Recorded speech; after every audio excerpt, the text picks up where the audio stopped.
In the winter of 1858, when the gold fever had transformed the Rocky Mountain territories into a lawless expanse of desperate men and broken dreams, a peculiar silence fell over the mining camp of Willow Creek. The silence was not the peaceful quiet of fresh snow, but something heavier, something that made even the hardiest prospectors glance over their shoulders as they walked past the small cabin that sat at the edge of the settlement, where the pines grew thick and the shadows seemed to linger longer than they should. The cabin belonged to Rufus Calder, a man whose reputation preceded him even in a place where most men preferred to forget their past. Calder had arrived in the territory 3 years earlier, accompanied by his wife Abigail, a woman whose beauty was matched only by the cold distance in her pale blue eyes. They had claimed a modest plot along the creek, where Rufus worked his claim with the methodical patience of a man who understood that gold, like everything else of value, required time and persistence to reveal itself. But by that winter, something had changed in the Calder household. The neighbors, what few there were in that isolated stretch of mountain country, began to notice things. Small things at first. The way Abigail would stand at her window for hours, watching the tree line with an intensity that seemed unnatural. The way Rufus had stopped coming into town for supplies, sending his wife instead, her face hidden beneath a heavy wool shawl that she pulled tight around her features. The mining camp of Willow Creek was situated approximately 12 miles northwest of what would later become the town of Central City, Colorado. The elevation made winters brutal, and the isolation meant that when the snows came, the small community of prospectors and their families were cut off from the outside world for months at a time. It was a place where men learned to mind their own business, where questions were rarely asked and even more rarely answered. Among the residents of Willow Creek was a man named Jonas Hartwell, whose claim sat directly upstream from the Calder property. Hartwell was known as a fair man, honest in his dealings, though perhaps too trusting for his own good.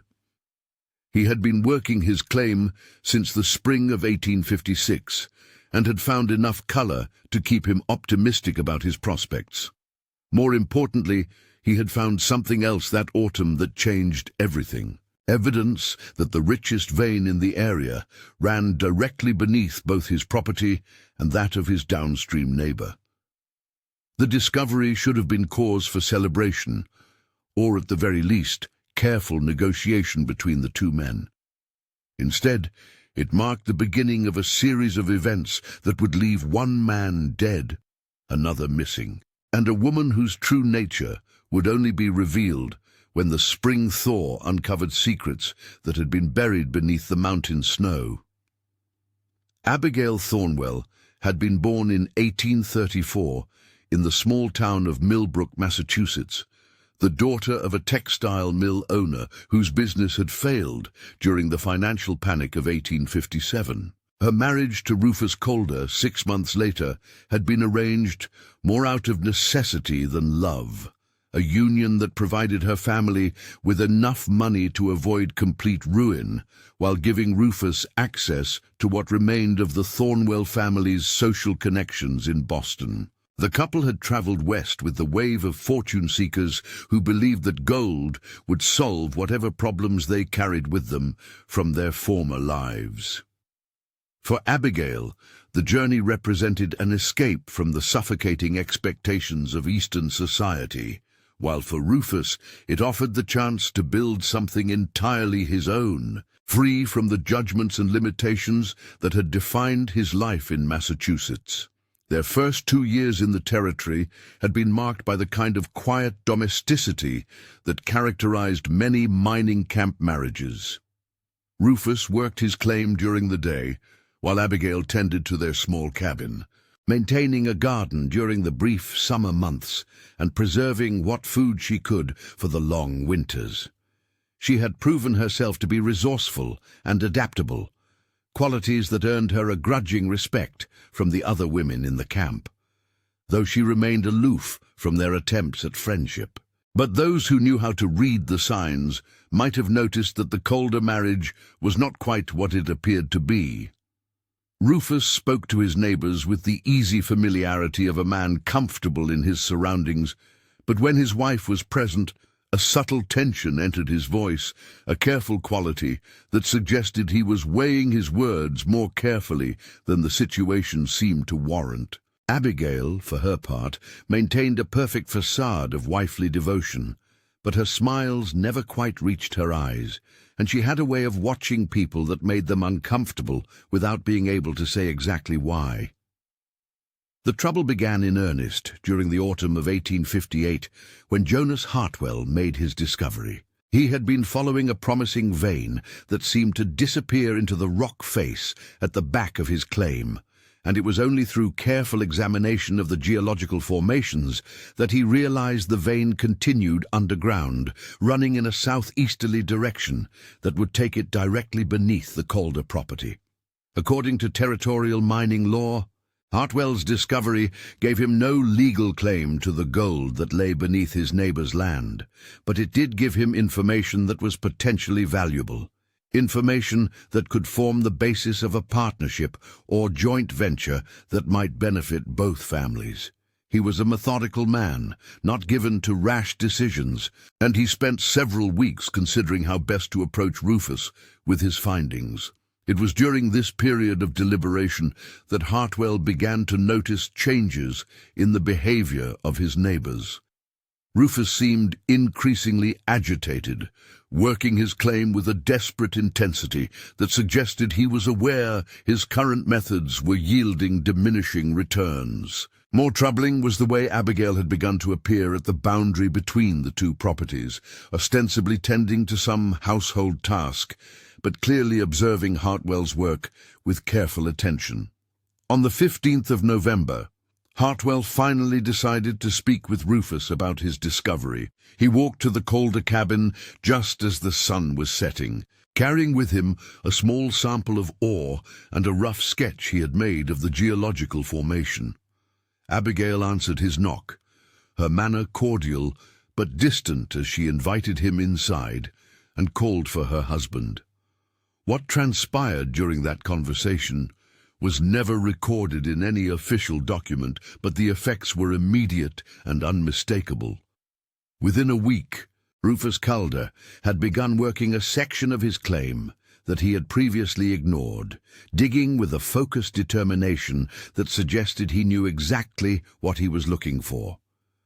More significantly, his wife had begun making regular trips into the surrounding forest, ostensibly to gather firewood and check the snares they had set for small game. The other residents of Willow Creek later recalled that it was around this time that they began hearing sounds from the direction of the Calder property during the night. Not the normal sounds of domestic life, but something else.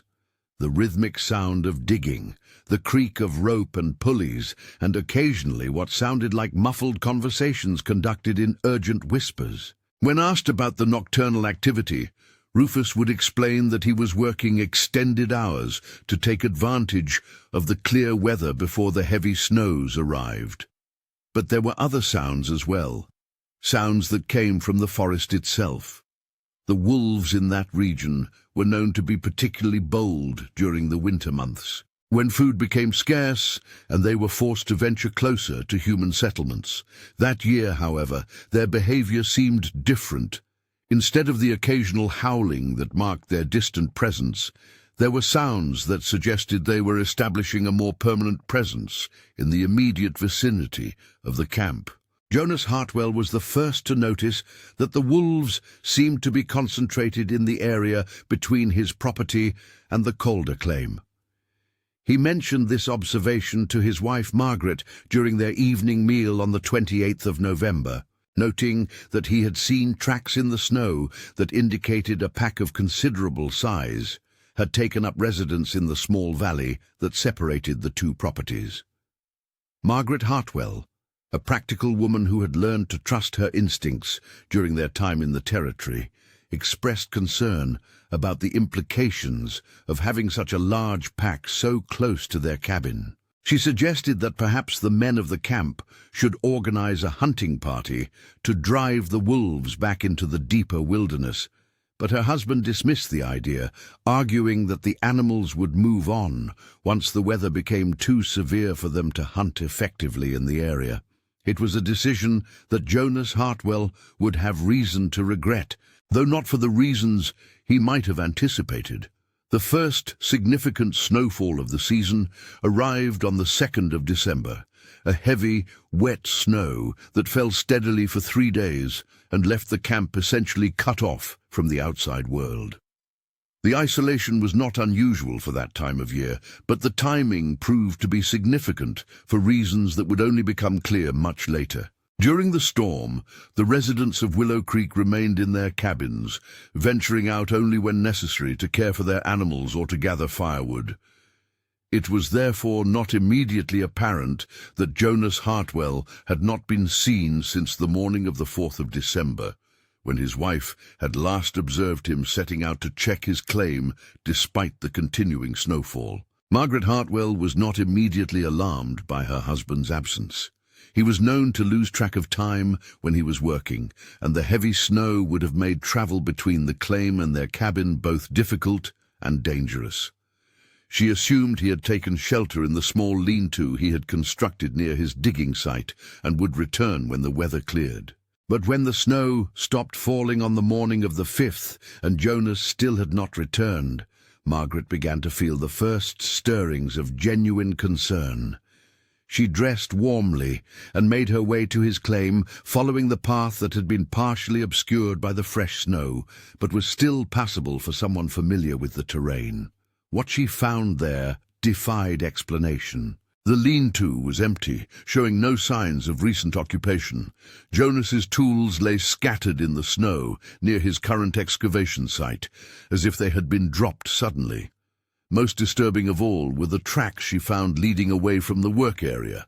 Not her husband's familiar boot prints, but the unmistakable paw prints of wolves, and what appeared to be drag marks leading into the forest. Margaret Hartwell was not a woman given to panic, but the scene at her husband's claim filled her with a dread that seemed to reach into her bones and settle there like a persistent ache. She followed the tracks for a short distance into the tree line, but they quickly became confused and overlapping, as if multiple animals had converged on whatever they had been pursuing. She returned to the camp and immediately sought help from the other residents. Within an hour, every able-bodied man in Willow Creek had joined the search, armed with rifles and lanterns as they combed the forest for any sign of Jonas Hartwell. The search continued until well after dark, but yielded nothing more than additional evidence of wolf activity in the area. It was Rufus Calder who suggested that they suspend the search until morning, pointing out that the darkness and the fresh snow made it unlikely they would find anything useful, and that continuing to stumble through the forest in the dark might well result in additional casualties. His suggestion was met with reluctant agreement from the other searchers, though Margaret Hartwell protested that they were abandoning her husband to whatever fate had befallen him. Abigail Calder, who had remained silent throughout the discussion, finally spoke up to offer Margaret shelter for the night, arguing that she should not be alone in her cabin while her husband's fate remained unknown. It was an offer that seemed both generous and appropriate under the circumstances, and Margaret accepted with grateful relief. But as the two women walked together through the snow toward the Calder cabin, Margaret noticed something that struck her as odd. Despite having participated in the search for several hours, neither Rufus nor Abigail showed any signs of the exhaustion and cold that had affected everyone else. Their boots were clean of the snow and mud that caked everyone else's footwear, and their clothing showed none of the tears and stains that were inevitable when pushing through heavy brush in poor light. The interior of the Calder cabin was warm and well-appointed, furnished with items that seemed unusually refined for a mining camp household. Abigail prepared a simple meal and offered Margaret a cup of tea that she claimed would help her sleep, despite her worry about her husband. The tea had an unusual taste, slightly bitter despite the honey that Abigail had added to sweeten it. But Margaret was too exhausted and distraught to pay much attention to such details. She slept heavily that night, more heavily than was normal for her, even under the best of circumstances. When she awakened the following morning, she felt disoriented and sluggish, as if she had slept much longer than the few hours that had actually passed. More concerning was the realization that she had not heard any of the normal sounds that characterized early morning in a mining camp. No voices of men preparing for another day of searching, no sounds of activity from the other cabins. When she questioned Abigail about the unusual quiet, her hostess explained that the men had decided to organize a more systematic search and had left before dawn to cover ground they had missed the previous day. Margaret accepted this explanation, though something about the way Abigail delivered it made her uneasy in a way she could not clearly articulate. The second day of searching proved as fruitless as the first, though the men did make one discovery that added another layer of mystery to Jonas Hartwell's disappearance. In a clearing approximately half a mile from his claim, they found evidence of what appeared to have been a large fire, though the ashes were cold and partially covered by the recent snow. Scattered around the fire site were fragments of cloth and several buttons that Margaret identified as coming from her husband's winter coat. More disturbing were the bones they found mixed with the ashes. They were clearly not human bones, but they were too large to have come from any of the small game that was typically hunted in the area. The bones appeared to have been deliberately broken, as if to extract the marrow, and many showed evidence of having been gnawed by animal teeth. Rufus Calder examined the site carefully and offered his opinion that the evidence suggested a pack of wolves had made a kill in the clearing and had remained there long enough to completely consume their prey. He pointed out that the cloth and buttons could easily have been torn from Jonas's coat during a struggle, and that the human scent on the fabric might have made the items attractive to the animals as well. It was a plausible explanation, though it raised the question of why Jonas would have been in that particular clearing in the first place. The location was not on any direct route between his claim and his cabin, nor was it an area where he would normally have had any reason to venture. When this discrepancy was pointed out, Rufus suggested that Jonas might have become disoriented during the snowstorm and wandered off course while trying to find his way home. The search for Jonas Hartwell continued for another 3 days, but no additional evidence was discovered. The men of Willow Creek eventually concluded that he had indeed fallen victim to the wolf pack, and that his remains had been scattered throughout the forest in a manner that made recovery impossible. It was a grim conclusion, but not an unprecedented one, in a territory where the boundary between civilization and wilderness was measured in yards rather than miles. Margaret Hartwell accepted the official explanation of her husband's fate, though she later confided to her sister in a letter that she had never been entirely satisfied with the circumstances surrounding his disappearance. She remained in Willow Creek through the winter, sustained by the kindness of her neighbors and the hope that spring might bring some new evidence that would provide closure to the tragedy. But it was during those long winter months that she began to notice other things, small details that individually meant nothing but which, taken together, suggested that there might be more to her husband's disappearance than anyone had realized. The first thing she noticed was the behavior of the wolves themselves. Despite the apparent success they had achieved in hunting human prey, the pack did not disperse or move on to other areas, as might have been expected. Instead, they seemed to have established a permanent presence in the forest around the Calder property, where their howling could be heard almost every night. More significantly, the wolves showed no fear of human presence, often approaching close enough to the camp that their eyes could be seen reflecting the light from cabin windows. Even more puzzling was the fact that despite their bold behavior, the wolves made no apparent attempt to attack any of the other residents of Willow Creek. They killed livestock when the opportunity presented itself, but seemed to avoid any direct confrontation with humans, as if they understood some invisible boundary that defined acceptable prey.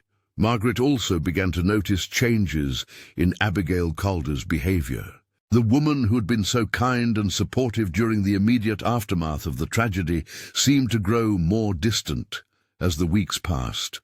She would disappear for hours at a time, ostensibly to gather firewood or check snares, but she always returned with less than would justify the time she had been absent. More troubling were the sounds that continued to come from the direction of the Calder property during the night.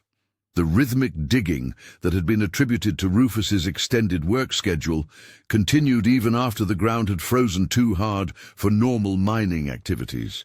There were also voices, always too distant and muffled to make out individual words, but clearly indicating that both Rufus and Abigail were engaged in activities that required careful coordination. On the night of January 14th, Margaret was awakened by sounds that were different from anything she had heard before. Instead of the usual muffled conversations and rhythmic digging, she heard what sounded like a heated argument between Rufus and Abigail Calder. The voices rose and fell in a pattern that suggested intense disagreement, though the words themselves remained indistinct. The argument was followed by a period of silence, then by the sound of someone moving through the forest with obvious urgency. Margaret rose from her bed and peered out her window, but the moonless night made it impossible to see anything beyond the immediate vicinity of her cabin. She remained at the window for nearly an hour, listening to sounds that seemed to indicate significant activity in the forest, but eventually returned to bed when the cold became too much to bear. The following morning brought news that added yet another layer of mystery to the events in Willow Creek. Rufus Calder had failed to appear for the regular morning gathering where the men of the camp would discuss the day's work and share any news or concerns. When his absence was noted, several residents went to his cabin to check on his welfare. They found Abigail Calder sitting at her kitchen table, dressed in traveling clothes and surrounded by several packed bags. She explained that Rufus had decided during the night to travel to Denver to file additional claims on property he believed might prove profitable in the spring. She said he had left before dawn, hoping to reach the main trail before the weather deteriorated further. The explanation seemed reasonable, though the timing was unusual. Most prospectors avoided travel during the winter months unless circumstances made it absolutely necessary, and Rufus had given no previous indication that he was considering any significant changes to his mining operations. When questioned about the urgency of the trip, Abigail became vague and evasive, saying only that her husband had received information that made immediate action necessary. More puzzling was her announcement that she would be leaving Willow Creek as well, though not to join her husband in Denver. Instead, she planned to return to Massachusetts, where she said family obligations required her presence. She had arranged for a guide to escort her to the main road, where she would be able to catch the next eastbound stage. The residents of Willow Creek accepted these explanations, though many found the coincidence of both Calders leaving the camp within hours of each other to be somewhat suspicious. Abigail's departure was scheduled for the following morning, which meant there was little time for extended discussion of the circumstances. That evening, as Abigail made her final preparations for the journey, Margaret Hartwell paid her a visit to express her gratitude for the kindness she had been shown during her time of grief. It was during this conversation that she noticed something that would haunt her for the rest of her life. Among the items that Abigail was packing was a small wooden box that Margaret recognized as one that had belonged to her husband. Jonas had carved the box himself during their early years in the territory and had used it to store small samples of promising ore that he had collected from various locations on his claim. The box was distinctive, both because of Jonas's initials carved into the lid and because of a small chip in one corner that had resulted from an accident during its construction. When Margaret pointed out the box and asked how it had come into Abigail's possession, the other woman seemed momentarily flustered before explaining that Rufus had found it near the site where the search party had discovered the remnants of Jonas's coat. She said her husband had thought Margaret might want to have it as a memento, but had forgotten to mention it during the emotional turmoil that had followed the tragedy. The explanation was plausible, but something about the way Abigail delivered it made Margaret suspicious.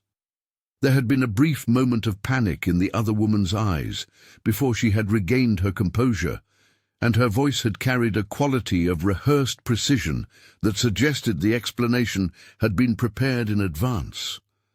Margaret accepted the return of her husband's box with appropriate gratitude, but as soon as she returned to her own cabin, she examined it carefully.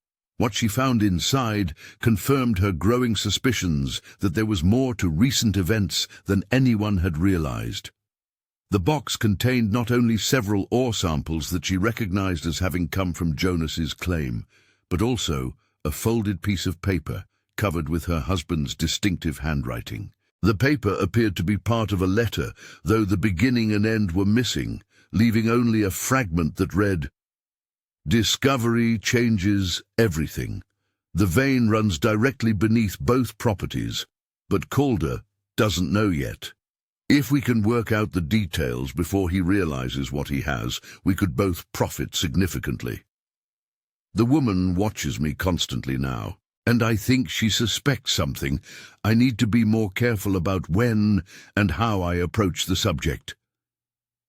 The implications of the fragment were clear enough to fill Margaret with both excitement and dread. Her husband had indeed made a significant discovery, one that he had been planning to share with Rufus Calder, but the unfinished letter suggested that Abigail had been aware of her husband's activities and had been monitoring them closely. More disturbing was the realization that if Abigail had possession of the letter, it meant she had also been inside Jonas's cabin after his disappearance, despite having given no indication that she had any reason to enter the property. The official search had been focused on the forest and the claim site. No one had thought to search Jonas's living quarters thoroughly. Margaret waited until she was certain that Abigail had departed the following morning, then made her way to her husband's cabin to conduct her own investigation. What she found there provided the final pieces of a puzzle that was far more sinister than anyone in Willow Creek had imagined. The cabin showed clear evidence of having been searched systematically and thoroughly. Drawers had been opened and their contents examined, papers had been sorted through and rearranged, and several items that Margaret knew her husband had treasured were missing entirely. Most significantly, she found Jonas's journal hidden beneath a loose floorboard where she knew he kept his most important documents. The final entries in the journal painted a picture of a man who had become increasingly concerned about his safety in the days leading up to his disappearance.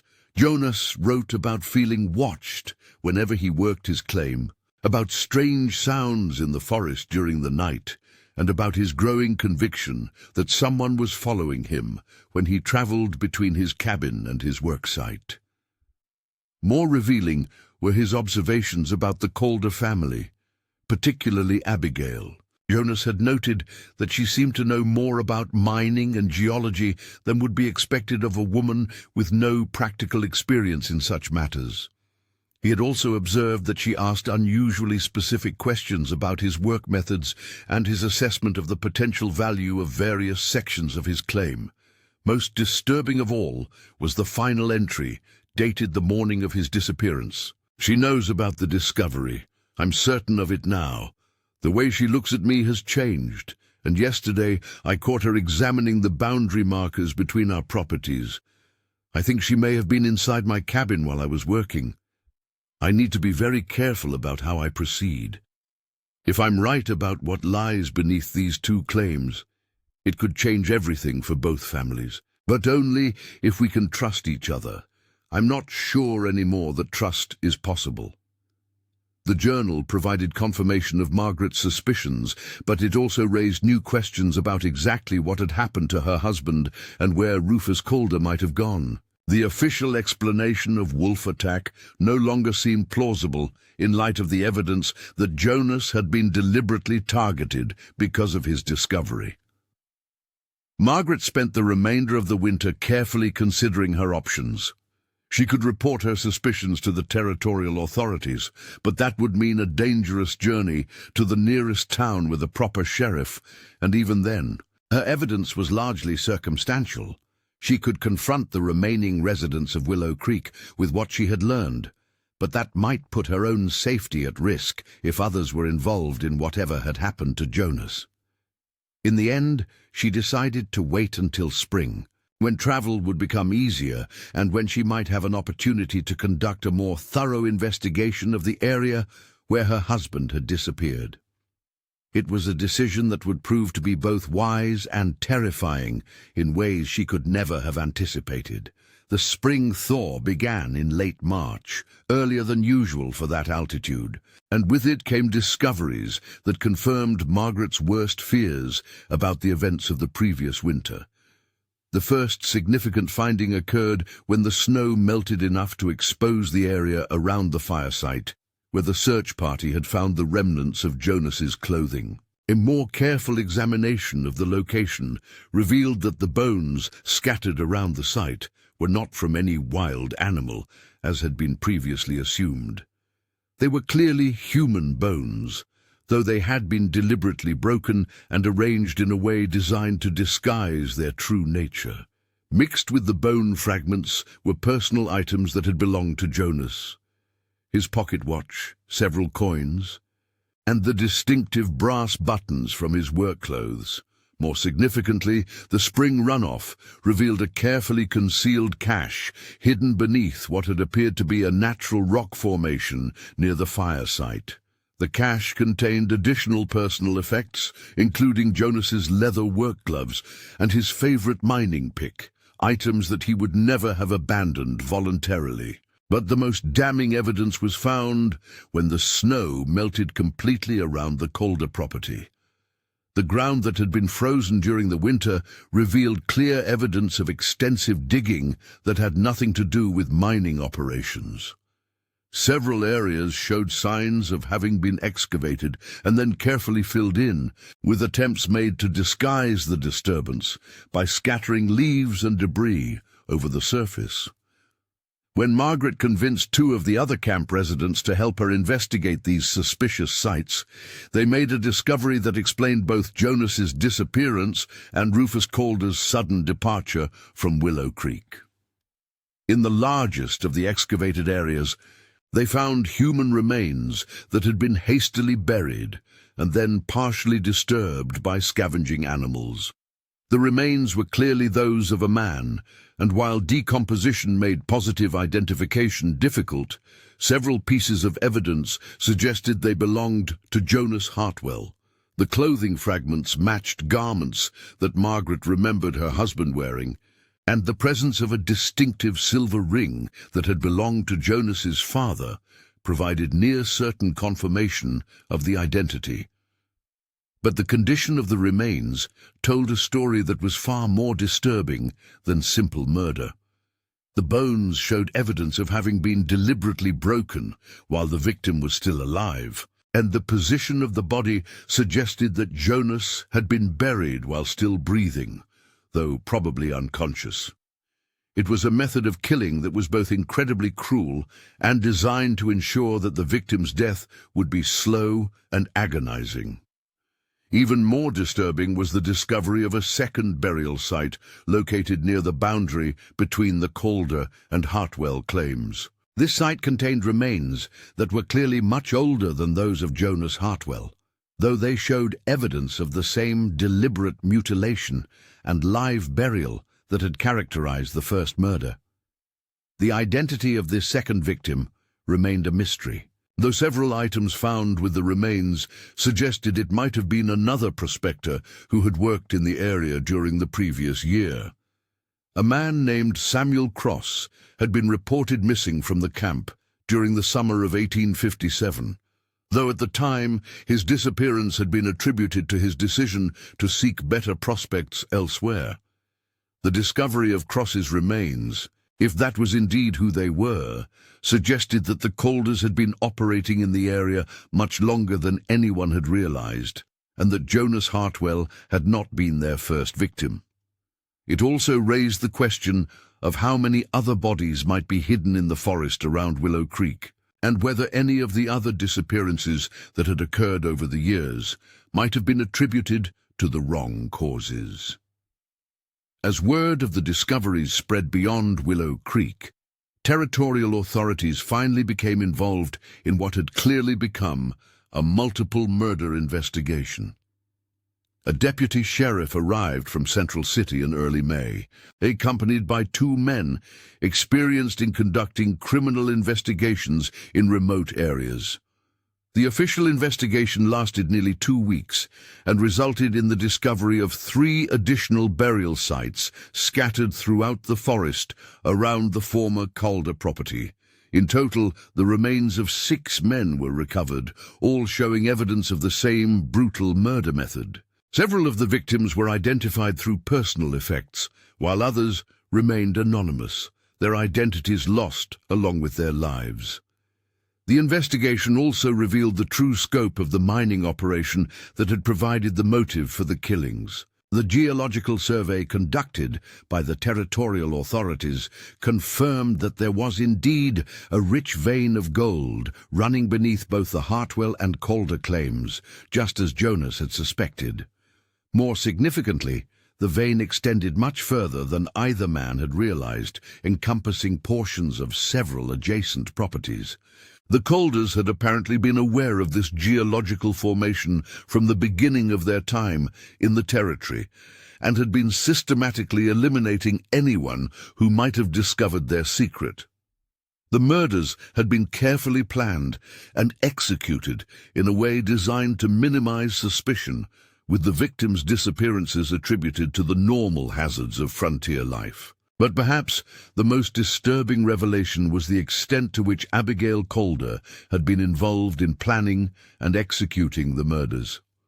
Evidence found in their abandoned cabin suggested that she had been the primary architect of the scheme, using her intelligence and apparent respectability to identify potential threats and plan their elimination. Letters discovered hidden beneath the cabin's floorboards revealed that Abigail had been in contact with criminal associates in Denver and other cities, people who had helped her establish false identities and escape routes for use when their operation was eventually discovered. The correspondence indicated that the Calders had been preparing for their eventual departure from Willow Creek for months before the murders began. The letters also revealed that Rufus Calder had not traveled to Denver, as his wife had claimed. Instead, he had been murdered by Abigail herself, sometime during the night of January 14th. The same night, Margaret had heard the heated argument between husband and wife. His body was eventually found in the deepest of the burial sites, showing the same evidence of torture and live burial that had characterized the other murders. The revelation that Abigail had murdered her own husband provided insight into the true nature of the woman who had fooled an entire community with her facade of domestic respectability. The evidence suggested that she had been planning Rufus's death from the beginning, using him to establish their presence in the territory, while she learned everything she could about mining and the geological formations in the area. Once she no longer needed his assistance, and perhaps once he began to question the morality of their activities, she had disposed of him just as ruthlessly as she had eliminated the other men who had threatened their operation. The argument that Margaret had overheard had likely been Rufus's final attempt to convince his wife to abandon their murderous scheme. The investigation into Abigail Calder's background revealed that even her identity was largely fictional. The woman who had presented herself as the daughter of a Massachusetts textile manufacturer was actually someone named Elizabeth Morrison, who had been wanted in connection with several suspicious deaths in mining communities throughout California and Nevada. The real Abigail Thornwell had died of consumption in San Francisco during the winter of 1856, but Elizabeth Morrison had assumed her identity and used forged documents to establish herself as the legitimate daughter of the Thornwell family. She had then used this false identity to enter into marriage with Rufus Calder, who had apparently been unaware of his wife's true nature until it was too late for him to escape. The trail of Elizabeth Morrison's crimes stretched back more than 5 years and encompassed at least 12 known murders, all following the same pattern of identifying isolated mining claims with potential value, eliminating the rightful owners, and extracting whatever wealth could be found before moving on to a new location.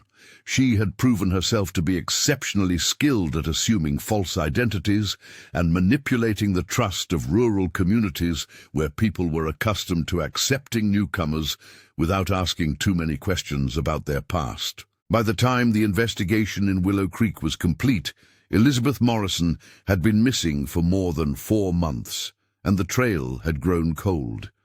The guide who had been hired to escort her to the main road reported that she had dismissed his services after only a few miles, claiming that she had decided to travel with a group of merchants who were heading east. No such group could be located, and it became clear that her departure from the territory had been as carefully planned as everything else she had done.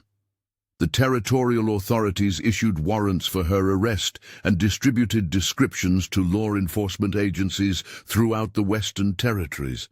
But Elizabeth Morrison seemed to have vanished as completely as her victims. Some believed she had fled to Mexico or Canada, while others suggested she might have assumed yet another identity and continued her murderous activities in a different region. The abandoned claims around Willow Creek were eventually sold at public auction, though few buyers were found for properties that had become associated with such horrific crimes. The gold that had motivated the murders was indeed extracted over the following years, though the profits went to investors who had purchased the claims from the territorial government rather than to the families of the victims. Margaret Hartwell remained in the territory long enough to see the investigation completed, then sold her husband's claim and returned to her family in Ohio. She lived until 1932, but according to her surviving relatives, she never fully recovered from the trauma of discovering the true nature of the woman who had shown her such kindness during her time of grief. The mining camp of Willow Creek was gradually abandoned over the following decade, as the easily accessible gold was extracted and the remaining deposits proved too difficult to reach profitably. By 1870, the site had returned to forest, with only a few foundation stones and scattered debris marking the location where a community had once existed. But the story of Elizabeth Morrison and her victims did not end with the abandonment of Willow Creek. Over the years, reports continued to surface from other mining communities throughout the West, describing similar patterns of mysterious disappearances and suspicious deaths. While none of these cases could be definitively linked to the woman who had once called herself Abigail Calder, the similarities were striking enough to suggest that she had indeed continued her activities elsewhere. The last confirmed sighting of Elizabeth Morrison occurred in 1863, when a woman matching her description was seen in the company of a middle-aged prospector in the silver mining district of Nevada. The prospector disappeared 2 weeks later, and when his claim was investigated, authorities found evidence of the same careful excavation and body disposal techniques that had characterized the murders at Willow Creek. By that time, however, the Civil War had disrupted normal law enforcement activities throughout much of the Western Territories, and the investigation was never completed. The woman who might have been Elizabeth Morrison vanished once again, leaving behind only questions and the growing certainty that justice for her crimes would never be achieved. In the decades that followed, the events at Willow Creek became part of the folklore of the Rocky Mountain region, a cautionary tale about the dangers of trusting strangers in isolated communities. But those who studied the case most carefully understood that the real lesson was far more disturbing, that evil could wear the most respectable face, and that the greatest monsters were often those who appeared most human. The files related to the Willow Creek murders were eventually transferred to the Colorado State Archives, where they remained largely forgotten until 1965, when a graduate student researching the history of mining communities in the territory rediscovered the case. His subsequent thesis provided the most comprehensive analysis of the murders that had been attempted, but even his careful research could not answer all the questions that remained about Elizabeth Morrison and her ultimate fate. What the student did discover was evidence that the case had influenced territorial legislation regarding the registration of mining claims and the verification of property ownership. The ease with which the Colders had been able to establish themselves in Willow Creek and operate without oversight had prompted authorities to implement more stringent requirements for documentation and background verification. But perhaps the most significant legacy of the Willow Creek murders was the impact they had on the collective memory of communities throughout the mining territories. Word of the case spread far beyond the immediate region, and for years afterward, isolated mining camps maintained a level of suspicion and vigilance that might have prevented similar crimes. The wolves that had played such a significant role in concealing the murders eventually dispersed when their source of easy food was eliminated. But local folklore maintained that the pack had been unnaturally bold and intelligent, as if they had been deliberately trained to serve as accomplices in the disposal of human remains. Whether this was true or simply a reflection of the psychological need to find supernatural explanations for events, too horrible to accept as purely human, remains a matter of speculation. The cabin that had belonged to the Colders was burned by territorial authorities as part of their investigation, but the foundation remained visible for many years afterward. Travelers passing through the area reported feeling an overwhelming sense of unease when approaching the site, as if the evil that had occurred there had somehow infected the land itself.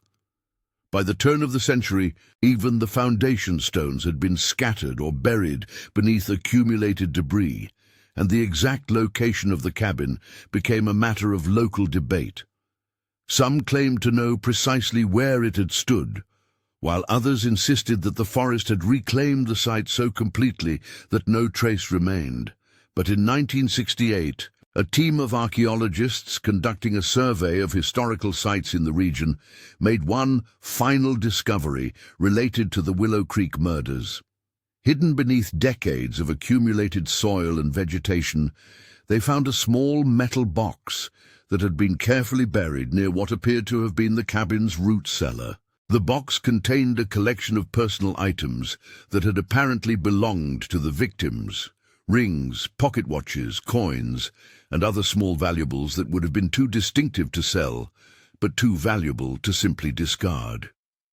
More significantly, the box also contained a detailed journal written in Elizabeth Morrison's own hand, documenting not only the murders at Willow Creek, but also her earlier crimes in California and Nevada. The journal provided confirmation that Elizabeth Morrison had indeed been responsible for far more deaths than had ever been officially attributed to her. Her own account claimed responsibility for 23 murders over a period of 8 years, making her one of the most prolific serial killers in the history of the American frontier. But the journal also revealed the psychological motivations behind her crimes, providing insight into a mind that was both brilliant and completely lacking in human empathy. Elizabeth Morrison had not killed simply for money, though financial gain had certainly been a factor. Instead, she had been driven by a need to exercise complete control over other human beings, to demonstrate her own intellectual superiority by manipulating and destroying those she considered inferior. The final entry in the journal was dated January 15th, 1859, the day after she had murdered her husband.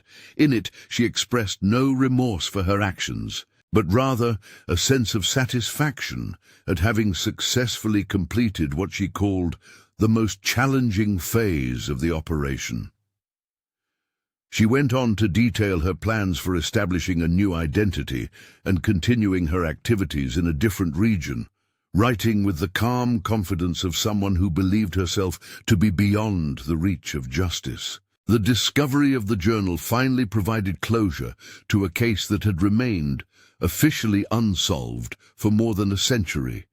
But it also raised new questions about how many other crimes Elizabeth Morrison might have committed after leaving Colorado, and whether she had ever been caught and punished for her actions. Research conducted in the years following the journal's discovery suggested that a woman matching Morrison's description had been arrested in California in 1867 on charges of murdering a wealthy rancher, but had died in custody before her trial could be completed.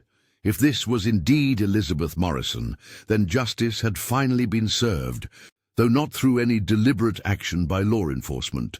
But other researchers argued that the evidence for this connection was inconclusive, and that Elizabeth Morrison might have successfully evaded capture for the rest of her natural life. The debate continues among historians and criminologists who study the case, though most agree that regardless of her ultimate fate, her crimes had a lasting impact on the development of law enforcement practices in the Western Territories. The story of the Willow Creek murders remains one of the most thoroughly documented examples of serial killing on the American frontier, providing insight into both the vulnerabilities of isolated communities and the psychology of individuals capable of such systematic evil. But perhaps its most important lesson is the reminder that human nature contains depths of cruelty that can emerge anywhere, even in the most remote and seemingly innocent settings. And so the forests around what was once Willow Creek continue to grow, covering the sites where terrible crimes were committed more than a century and a half ago. The streams still flow as they did then, carrying snowmelt down from the high peaks toward the distant plains. But those who know the history of the place understand that some secrets never truly disappear, and that the silence of the mountains can hold echoes of human evil that persist long after the perpetrators have been forgotten by time.